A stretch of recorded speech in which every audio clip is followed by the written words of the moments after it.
In the final days of his campaign for New Jersey governor, Chris Daggett has a lot to prove. He's not a spoiler, and he's not a disgruntled Republican. He's an independent candidate, one with 13% of the vote, according to a recent poll. And some voters are saying what Daggett himself is saying, that polls don't tell the whole story. Yeah, I'm not sure you can make up the difference. Right, I understand. But I don't believe these polls. I don't either. I think I've got a lot more support than people believe. I do too. And so, In the stream of diners and boardwalks and local organizations that Chris Daggett has walked, he says he's found countless residents who are fed up with Democrats and Republicans. And so is he.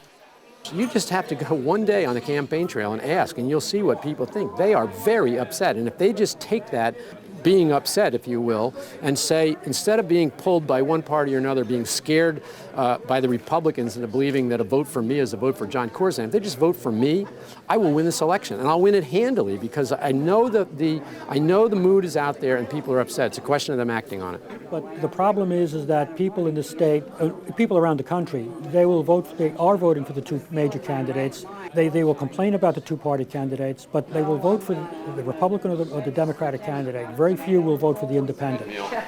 I'm just trying to see what the choices are before I load up a plate.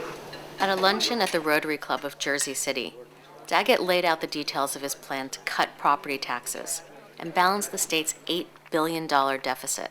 Longtime observers of the political scene are calling this the most negative campaign in New Jersey history. That's saying something for all those of you who have been in New Jersey for a long time today. Here's an attack ad from Chris Christie. Here's the guy that tells you that he doesn't do negative campaigning. But here's this, really, it's almost like a piece of garbage, to be honest with you.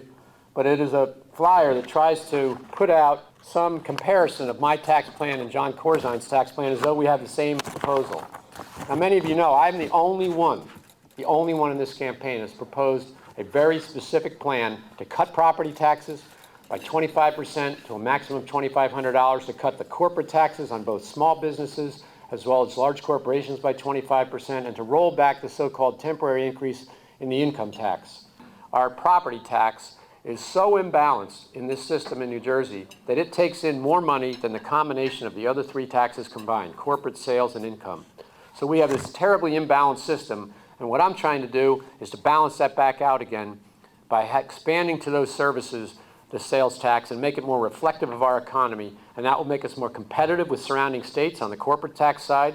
It will make us more affordable on the property tax side, and it'll make it a fairer system than it is today. I'm glad to see that he has been very specific in his speech to us today, even on issues that possibly would have been unpopular. He still addressed them. I asked him about the idea of teacher tenure, and he addressed it, I think, straightforwardly, whether I agree with him or not. But you can't be afraid to say what you believe in and what your policies are as specifically as possible. I think the voters are entitled to that. It doesn't take a lot of intellectual power to figure this out. What it takes is the guts to do it.